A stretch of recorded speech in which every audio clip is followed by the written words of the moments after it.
Okay, so let's see. We're stuck at a bad ending. Nope, didn't mean to do that. We're stuck at a bad ending with Kano. We're at to be continued here. So, okay, we have 2 jumps that we can make here. Yeah, what the heck indeed? Who's Kanan? Mr. Tanaka? That's not escape. Tab, there we go. Let's check in with Osawa. If you recall in the last stream with Osawa, we were making breakfast and we learned this guy. This guy is just a weirdo, but he made us eggs and rice and they were really good apparently.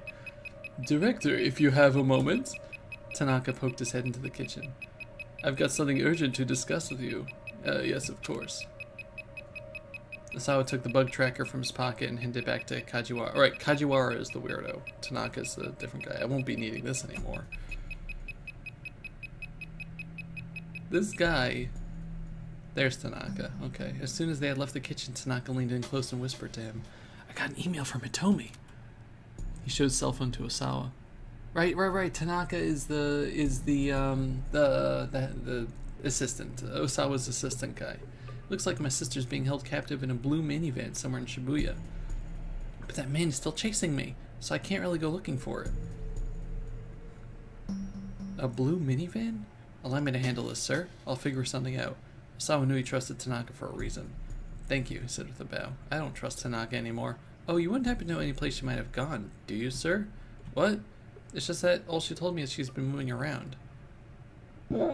I'm sorry, I don't really have any idea, Osawa replied. He was ashamed to say it. There wasn't a single place he knew where his daughter might be inclined to go.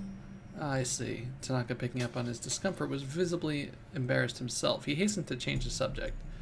By the way, how did your talk with Mr. Makino go? I confirmed that he was behind the human testing, but I don't know who sent me those emails. Tanaka paused for a moment and thought, looking like he might have a hunch. Alright then, he said, we'll have to talk in more detail later. With that, the assistant director headed for the front door. Mr. Osawa? Kajiwara spoke from the kitchen door. Peeping on me again, huh? Osawa grumbled. Thankfully, it didn't appear the detective had overheard his conversation with Tanaka. Good grief, that thing is noisy. If it's broken, why don't you just throw it out? The sound from the bug tracker grew fainter and fainter. Something wasn't right, Osawa now realized. Mr. Osawa, Kajiwara said, this is my bug tracker. So? Osawa huffed. What I mean is, sir, this one isn't broken. There's a bug on Tanaka. What? Chill ran up Osawa's spine. He swallowed audibly. I pinpointed the source of the signal, Kajiwara said. It's coming from Mr. Tanaka. No, Osawa thought. I must have misheard that. Oh no! Hold on, say that again? I've located the source of the signal. It's coming from Mr. Tanaka, the detective repeated. This time Osawa heard him crystal clear. I'm certain of it. Mr. Tanaka has a listening device on him. Osawa felt the blood draining from his face. If someone had been listening in on the conversation just now, then they heard about the email from Hitomi. If the kidnappers were the ones listening, that meant Maria's life was now in danger. I'll go after him, sir. Kajiwara broke into a sprint. Osawa followed close behind.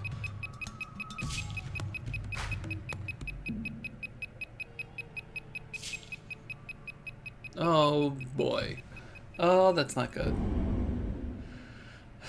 That's not good at all. We're running out of... No, not that. We're running out of places to jump. So we still have the bad end with Kano. I mean, I guess I could change it by doing something over there, but you. Let's look in on Cat. Mr.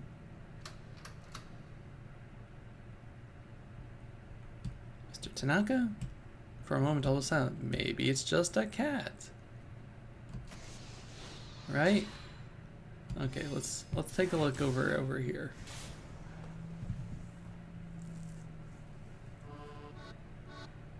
The sales demo's over, and against all odds, I managed to get paid. Money clutched in one paw, I head for the knick-knack shop to finally buy that necklace I can't stop thinking about. Hello? Anyone here? I call out. There's no reply. He's not saying anything. Is the shopkeeper out? Just a moment. Panting, the sales clerk comes scurrying back into the shop behind me. Sorry about that, just had to pop out for a sec. Oh, you would not believe it I just saw. He leans against a pillar, gasping audibly as he tries to catch his breath. Okay, it is that guy. That is the guy that was talking to Minorikawa. Ah, you're here about that necklace. Do you still have it? Of course. Thank you so much. I have half the money here, and the rest is my... Oh. Suddenly remember something very important. Oh no! The sales clerk gives me a curious look. What's the matter? My wallet. It's still in here. I pat the costume around my tummy.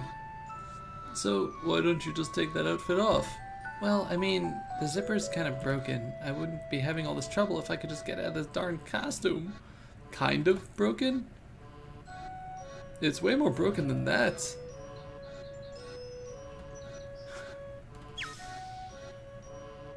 The sales clerk points me to a full-body mirror. He's right, the zipper and back is hanging open. Take this thing off, will be a cinch now. Oh, thank you. I give him a bow. I'm not sure you need to be thanking me, he says. No, I do. If you hadn't pointed that out, I might have let myself stay stuck in here forever.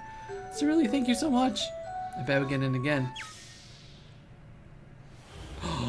Gasp! It's one of the few times we actually have video here.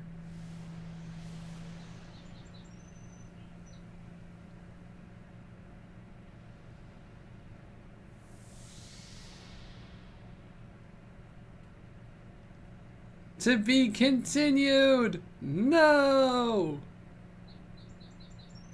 Oh my god!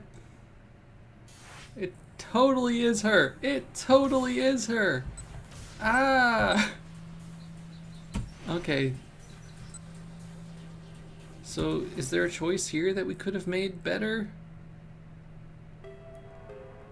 Fighting back his fit of pique, Kano got out his cell phone.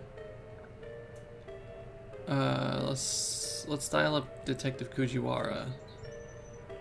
Maybe that'll help. He dialed up Detective Fujiwara, who was stationed at the Osawa residence. He hoped a little more information about the family's two daughters might shed some light on the Man! The next hour of the game is gonna be wild. The detective answered promptly. Fujiwara here. Hey, it's Kano. Huh? Kano? A hard, jarring beeping was audible from the other end of the line. What's that noise? Kano asked. Sorry, hold on. I can't really hear you. Okay, hold on. It sounded like Fujiwara moved away from the source of the noise, though Kano could still hear it faintly in the background. He explained that he was looking for more info on the Osawa girls. Honestly, Detective Kano, I thought you were more mature than this, Fujiwara said disapprovingly.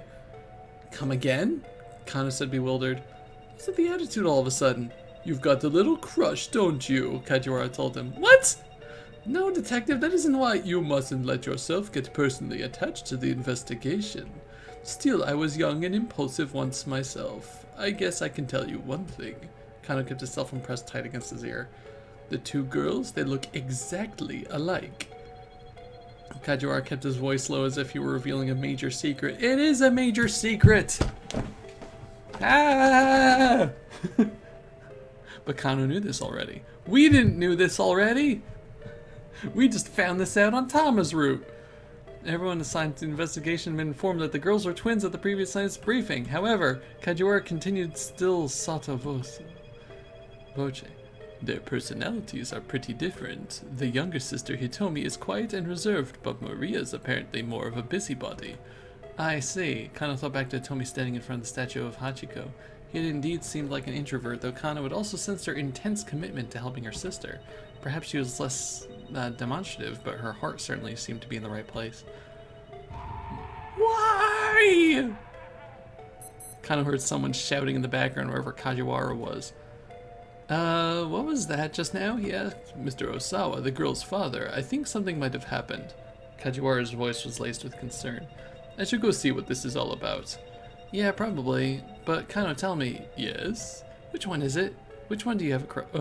I'm sorry, but Kano, tell me. Yes? Which one is it? Which one do you have a crush on?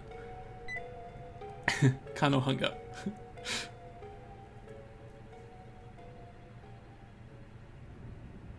Now we're still stuck here. At long last, traffic began to move again.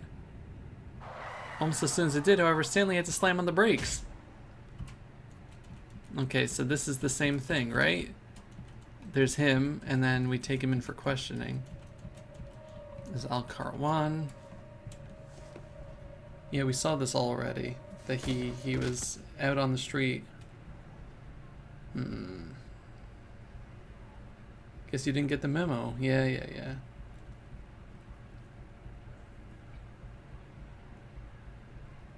Let's this guy get to the precinct.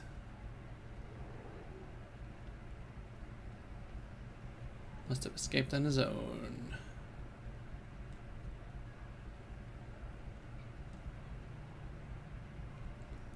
Yeah, we saw this already as well.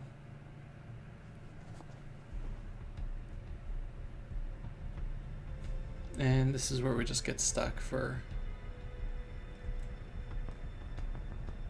Are you so concerned? Okay, so we're just getting the bad ending here. So what's the hint? Action and disrupting, maybe letting the syndicate run free for the time being was really the right call. Someone could do something at 1340 that wrenches into Kano's activities thanks to the involvement of unrelated parties. Okay, so... Minorikawa? Oh, we haven't continued Osawa's story here. What did we lose on him?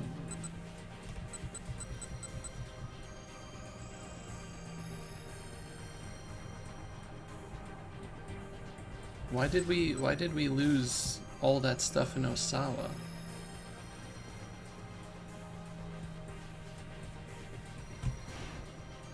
The bug tracker.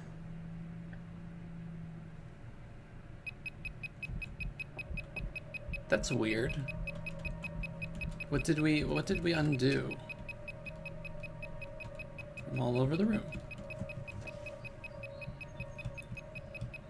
Let's be honest, that bug tracker is different noise cutting over the bug tracker Kajiwara here. Oh, it changed because we called Kajiwara. Bug tracker was Chukanashima is saying took the bug tracker, checked by his bookcase. It wasn't coming from back there. Yeah, so he didn't tell us that the bug tracker was broken. Found a small screwdriver and dismantled the mouse. The brown circuit board was lined with chips, but nothing appeared out of the ordinary. Still, a mechanical sound continued mocking him. Just try to find it. Go ahead, look everywhere. Beep beep beep beep beep beep beep beep beep beep beep beep beep beep. He was being ridiculed. The sound wouldn't stop, and still time ticked past. Had it been 5 minutes? Okay, so by distracting them, we screwed things up here. Maybe more. He began to lose hope they'd ever find a listening device and even stop caring. He was overcome with the feeling that this room, which for years had been his sanctuary, had ceased to be his own. It was as if something other had intruded and laid claim to his personal space.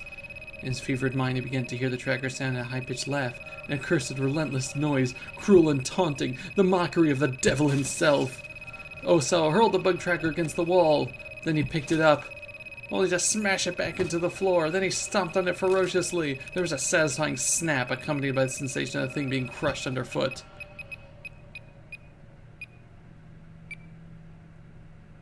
The noise stopped. Or, well, it ought to have. Yet for some reason the horrid noise kept sounding in Osawa's ears. It wasn't coming from the bug tracker after all. It was inside his own head, somewhere inescapable, echoing from within his skull. No, the noise didn't stop. It only grew louder. Why? Why? Why? Osawa screamed. Okay, so we just gave ourselves a bad ending by changing the call over there. Why was he being tormented like this? He couldn't take it anymore. He couldn't even think straight anymore. He felt his mind beginning to dissolve. Yeah, there's the bad ending. Okay, so I gotta redo that phone call. Incessant beeping for the bug tracker wound up driving Osawa's mind. What Kajiwara was about to say just before he got the phone call was pretty crucial for Osawa to hear. Unfortunately, the call distracted him. He left the room before he could finish the thought. Things could have gone differently if only someone hadn't called Kajiwara. Alright, so let's go back to Kano and change that call there.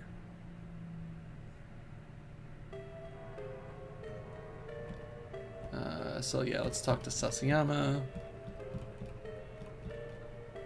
No, no, shoot. Did the wrong thing again. It automatically went to the Kajiwara one.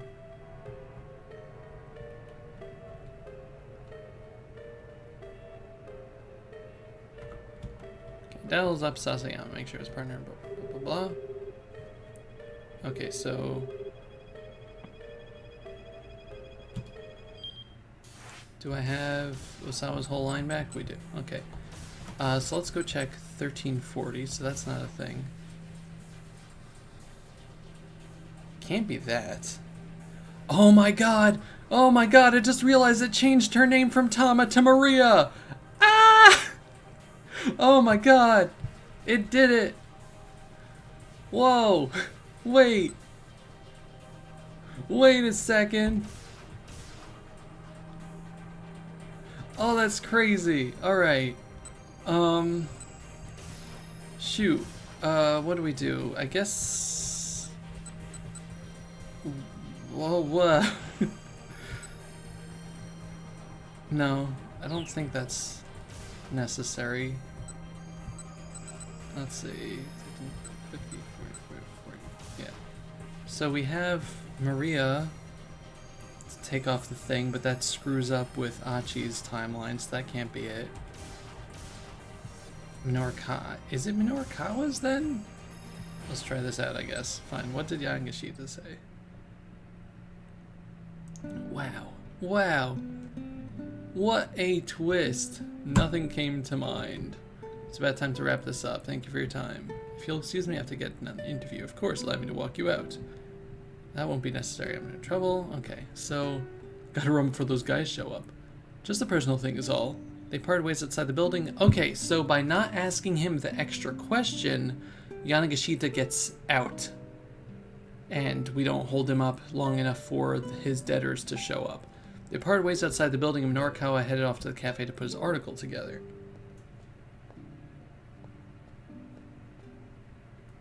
Perfect timing. Okay, and we're back over here. So if I press F2 over here, does that change anything? Does that change anything anywhere? No, everyone's activities are still the same.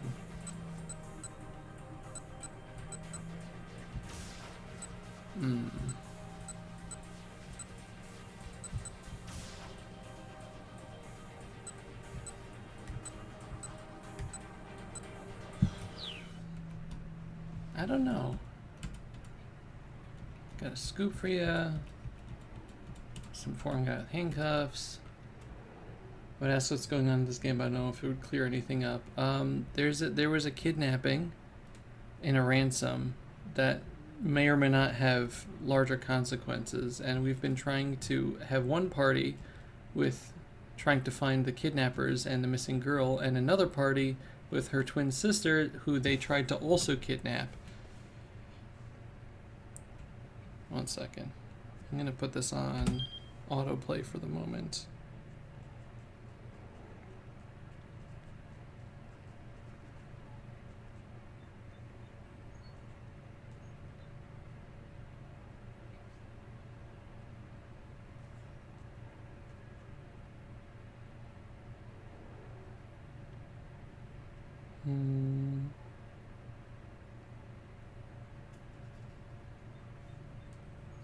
So this is... One second. So where are we? We are... Come on. We're in 1300. Okay. Excuse me.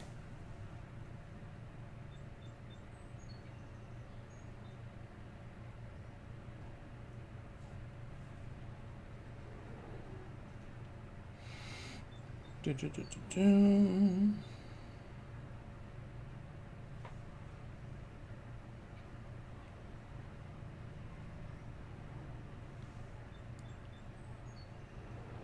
know, give me 1 second. I will be right back.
Okay, I'm back. Sorry about that.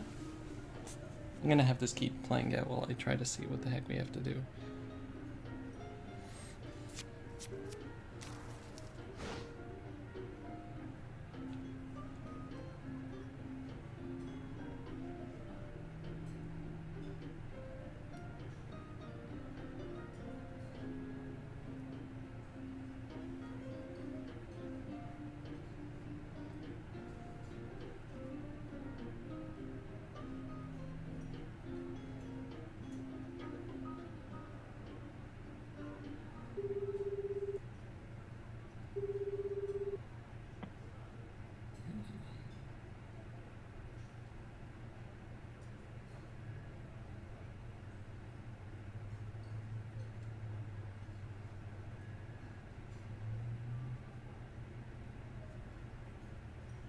So that's still going.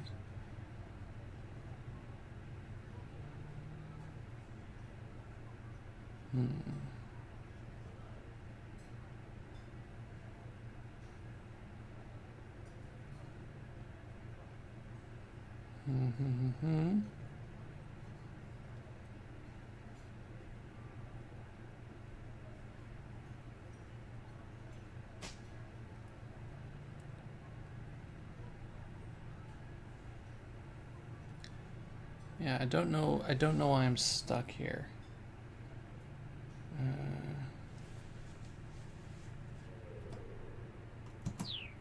Yeah. So, let's see, wait, our bad end is gone. What did we change? Finally some movement. What did we change that the bad ending is gone?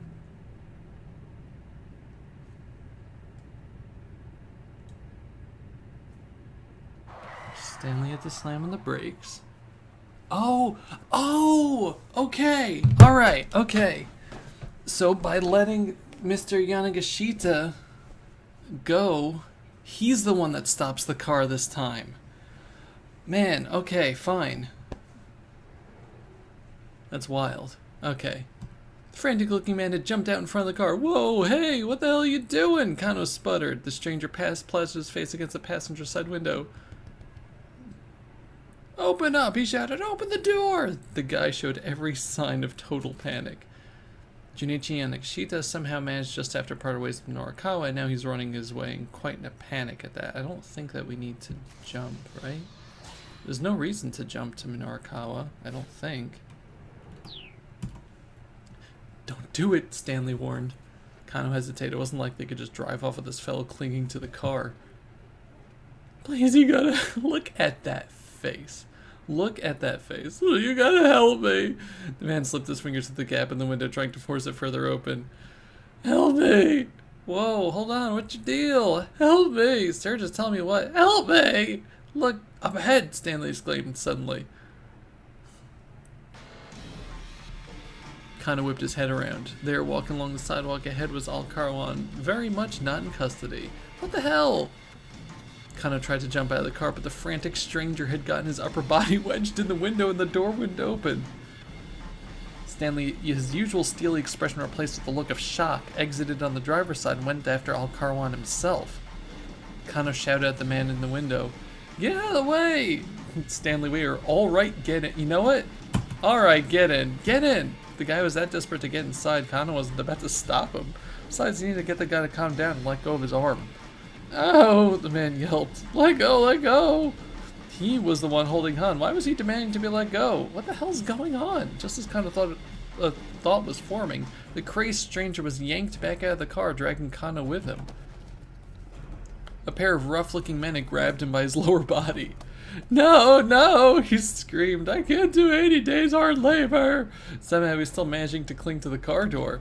Just give it up and let go already, snarled one of the assailants. The pair shifted their grip and pulled even harder.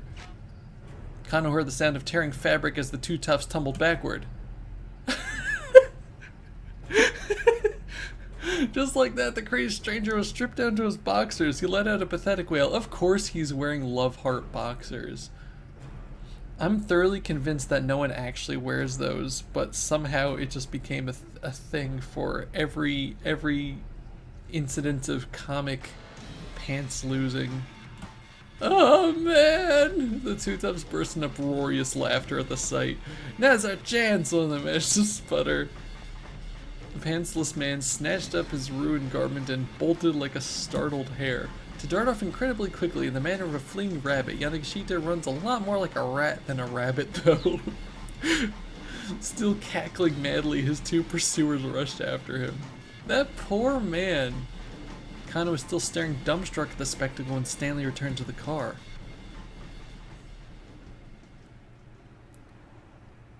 No luck. I lost track of him. This doesn't make sense, Kano said, forcing himself to refocus on the case. All Car 1 was taken back to the precinct. What's he doing walking free? Stanley gave him a dubious look. Have you seriously not figured it out? He asked. Or is this some kind of strange Japanese joke I'm not getting? What are you talking about? Kano replied. Do you know something I don't? Evidently I do. Your detective Tateno let him go on purpose. That's the only explanation. Enraged at the suggestion, Kano took a swing at him, but Stanley coolly caught his fist. It's not me you should be punching, the American warned. It's Tateno.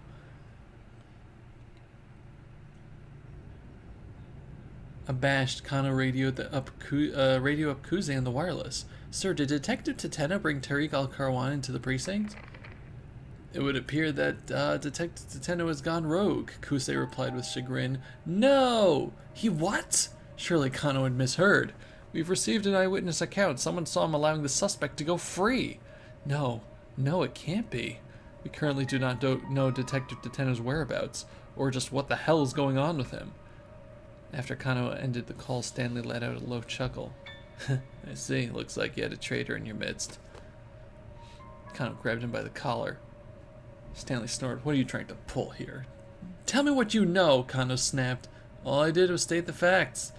Look, I watched that man risk his life to take down a would-be arsonist. He's a dyed-in-the-wool detective. He'd never betray anybody. I see, Stanley murmured. Then he's the real deal. Kano stared in surprise. He expected an argument. Good, he said. I'm glad we're on the same page. Tateno risked his life in order to get people to trust him. He's a dyed-in-the-wool spy is what he is. Kano didn't have the words. He clenched his fist, trembling once more. He fumbled for his cell phone again.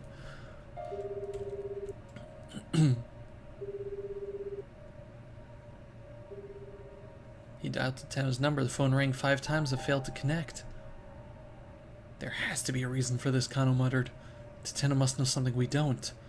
Really now? Stanley scoffed. And what makes you so sure of that? Because Detective Tateno was sure this kidnapping wasn't about the ransom.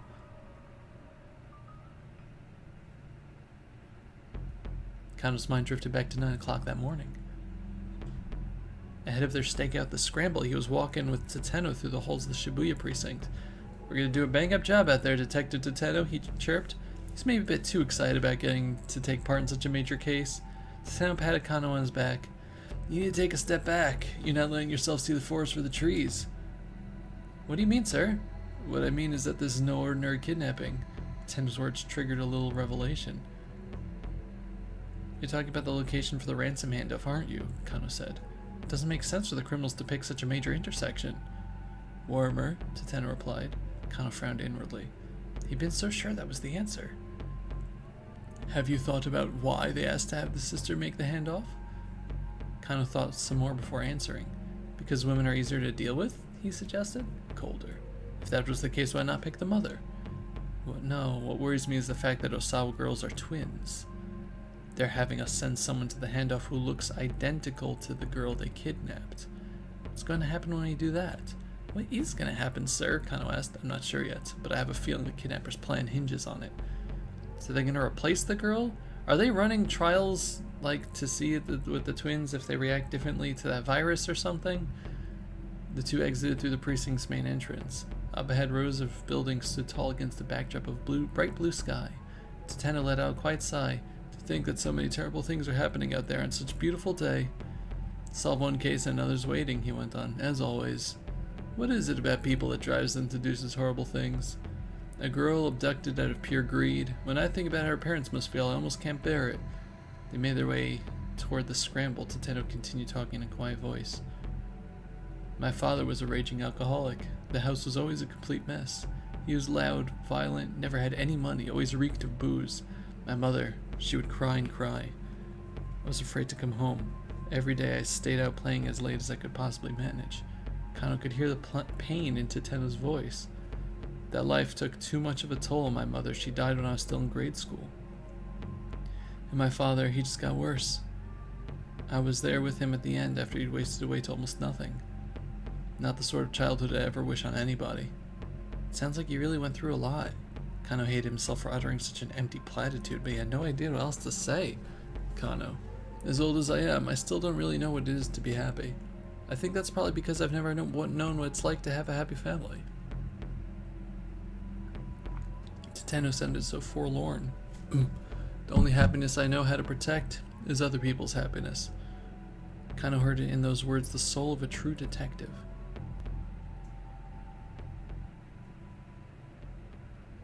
I just hope you're ready. Kano did his best to keep his voice as calm level as he could, lifting up his clenched fist. Because if I find proof that Tateno is innocent, I'm planting this right in your jaw. Stanley just cracked a wry smile. The traffic had finally diminished and they rapidly drew close to their destination. The syndicate's hangout was in Tomagaya, to the southwest of Yoyogi Park. The ratty building looked like it might come crashing down at any minute. The Black Lodge sign out front looked deliberately ominous. Kano knew the place as a bar frequented by expats from various countries, as well as a hotbed of criminal activity. Oh, we're back here again. Okay, I'll take points, Stanley said. You back me up. He pulled a handgun from his suit pocket. It was a compact Glock. Oh, yeah, we saw this already the last time we were here when we both died. Kano drew his own gun and the two cautiously made their way inside. So everyone is still going to be dead, I assume. At the end of the hallway is a wooden door. Stanley signaled with his eyes. Kano gave a tiny nod and Stanley kicked the door in. The stench of blood hit them as soon as they stepped inside. Yeah. I assume this time, though, the guy who just killed all of them is not here to kill us. Kano let out a startled gasp. There were nearly a dozen bodies sprawled out across the floor. He recognized them all. They were the men who'd participated in the repeated attaché case handoffs. Each appeared to have been stabbed to death. Stanley took a closer look. The blood's not fully dried. These guys weren't killed that long ago. Kano quickly scanned the bar high and low, but there were no signs of his killer in the hiding. There was no trace of Maria either. One of the fallen men let out a faint, strained groan. Hey! Kano called out, stay with us! He hunched down beside the wounded man. A brief gurgle rose from the man's throat. He was clearly struggling to say something, but his voice was too garbled, too indistinct for Kano to make out any coherent words. Kanan. Not her again! What was that? But there was no more. The dying man went limp and still. Wait, but... how does she figure into all of this? Why does Hitomi know her? That man is covered in ketchup. To be continued. Well, that's it. I think that's everybody's thing for 1300. Man. Previews?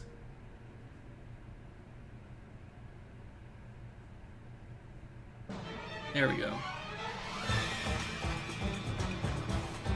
Really bad preposition about this? Never take anything at face value.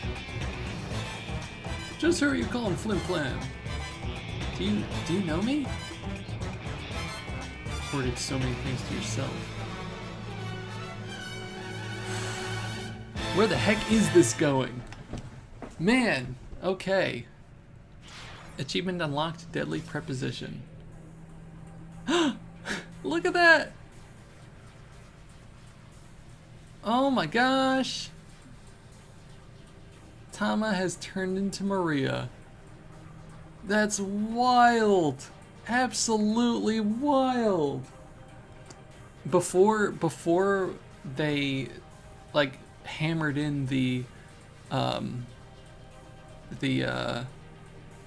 amnesia thing, I would never have guessed in a million years that Tama was Maria. I thought that she was just like one of those characters that goes in and out of the story. But man, as soon as she said that she woke up in a warehouse with amnesia, absolutely crazy. So, wow. I'm gonna end the stream here because I only wanted to stream for about 2 hours. Because I don't want to hurt my back or anything. But yeah, man, I want to try to stream this next week. I gotta know where this is all going. It is heating up. But yeah, thank you all very much for coming by. And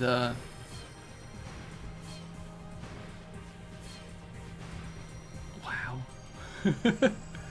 Wow, that's crazy. But yeah, we're not gonna do a raid or anything, but I'm gonna end off the stream here. So thank you all very much for hanging out. Thank you to everyone who subbed or just listened in or whatever. This is wild. I'm so happy that I've been playing this or continuing with it. I enjoyed the game from the start, but it's